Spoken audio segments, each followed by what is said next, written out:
I now give the floor to distinguished representative of Somalia to introduce an address by the head of state. Thank you, Mr. Vice President. Excellencies, distinguished guests, ladies and gentlemen.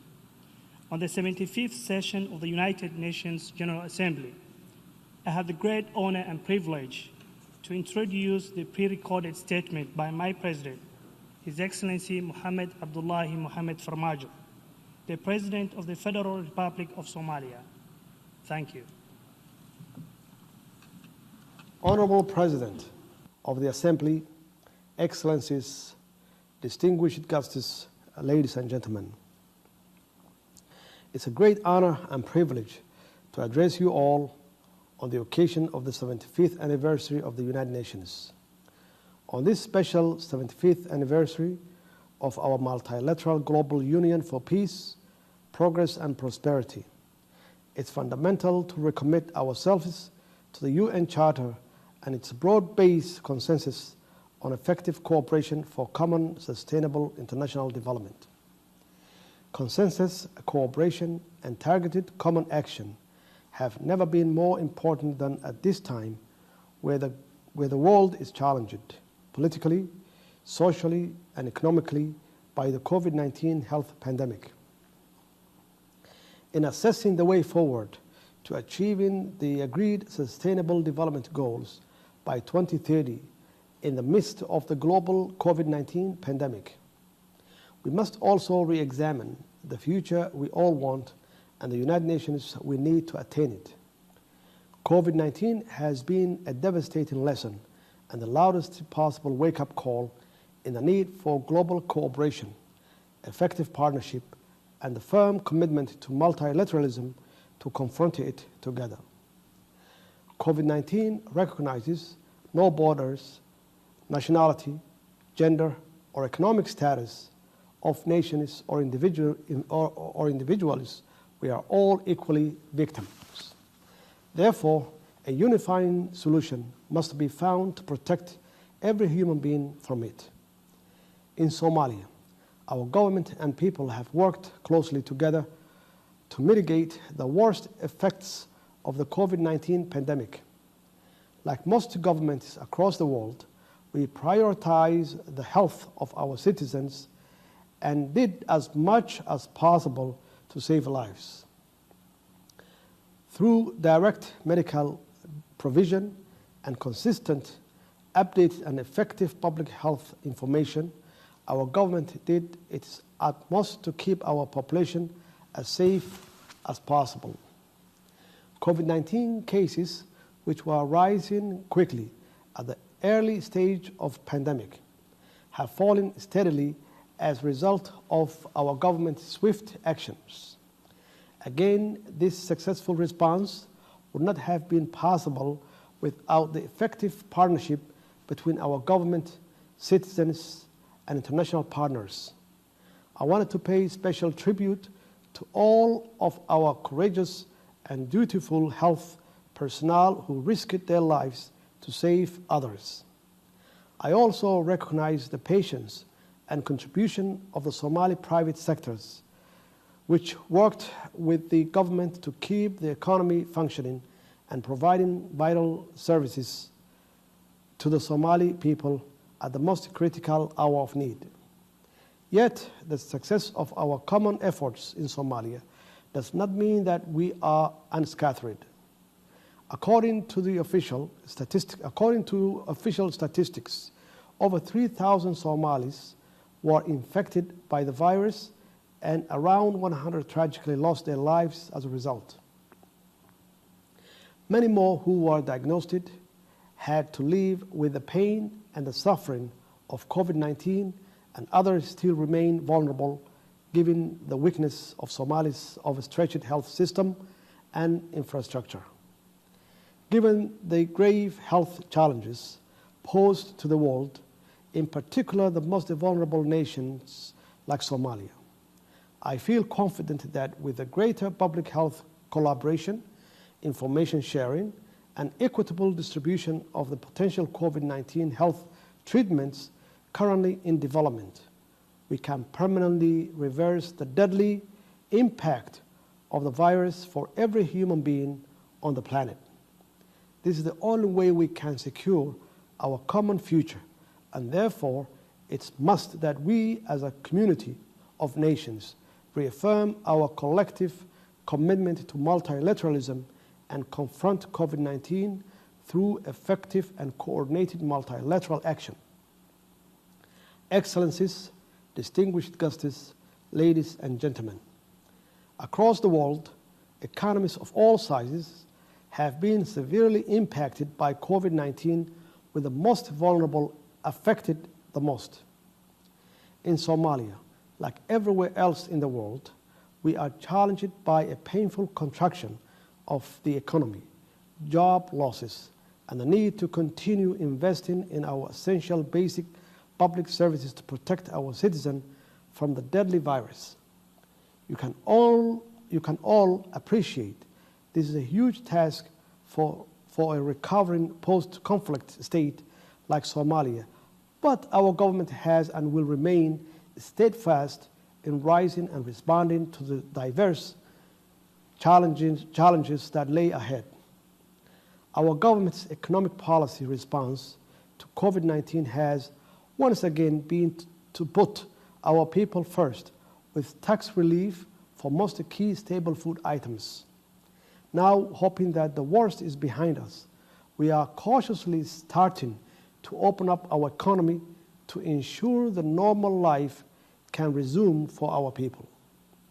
However, we also understand the huge challenge that build back better, stronger, and more equitable from the COVID-19 impact will be for Somalia. In reiterating the importance of confronting COVID-19 through effective multilateral action, I want to recognize the enabling economic and financial support provided to the Somali federal government to mitigate the worst of COVID-19 economic pressure by the international financial institutions and many other multilateral institutions after Somalia successfully reached the decision point and attained debt relief from many of its major international creditors.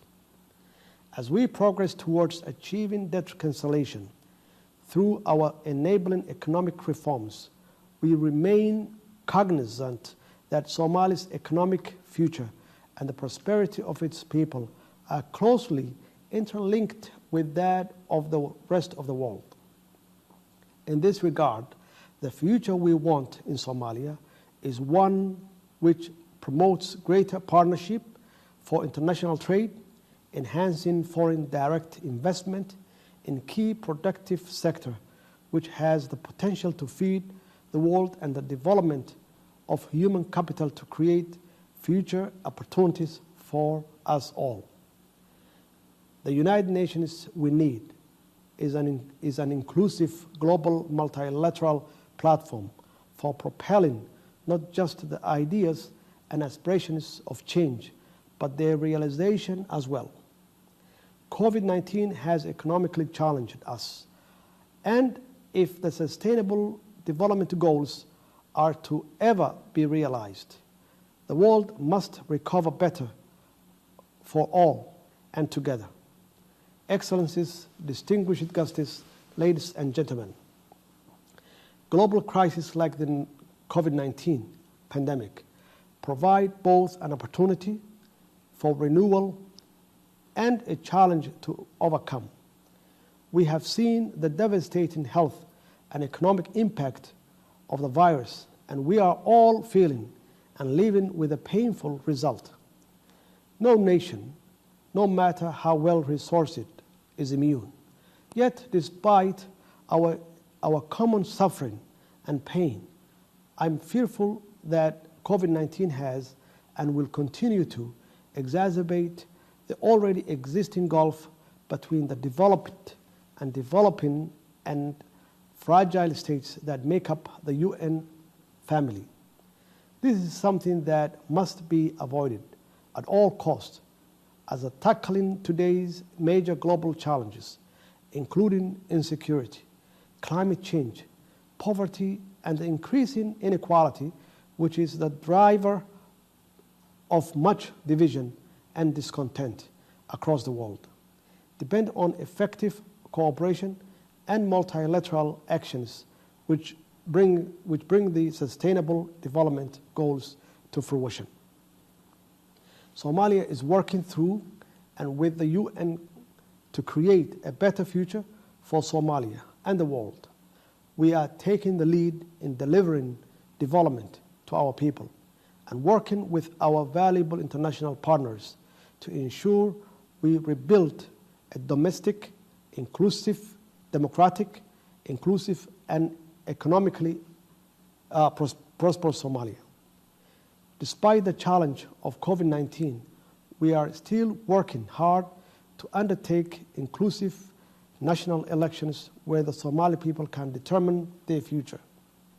We are firmly committed to promoting and instilling a strong tradition of democracy and accountable governance which services the Somali people first and foremost.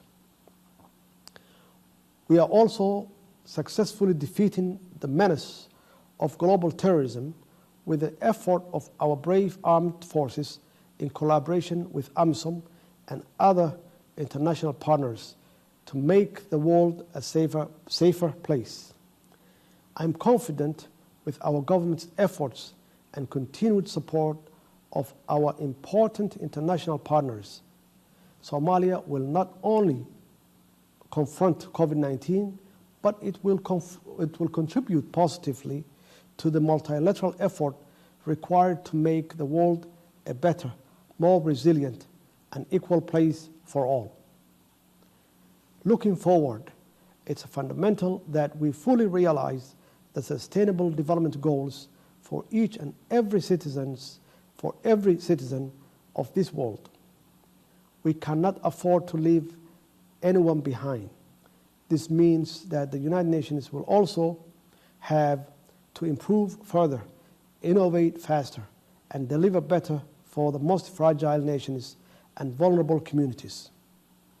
The United Nations can do this by supporting national and personal development through assisting and strengthening national institution framework, systems, knowledge transfer, and investment in human capital.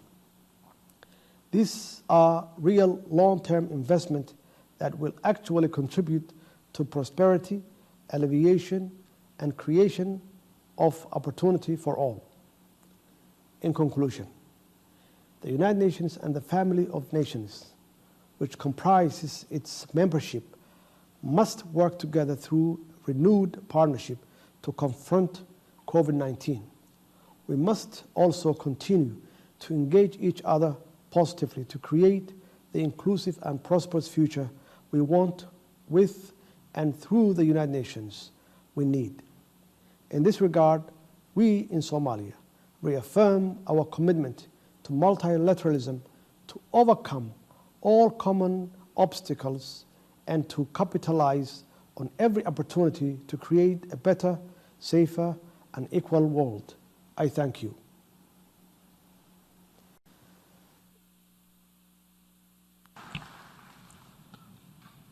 On behalf of the General Assembly, I wish to thank the President of the Federal Republic of Somalia for the statement just made. I now give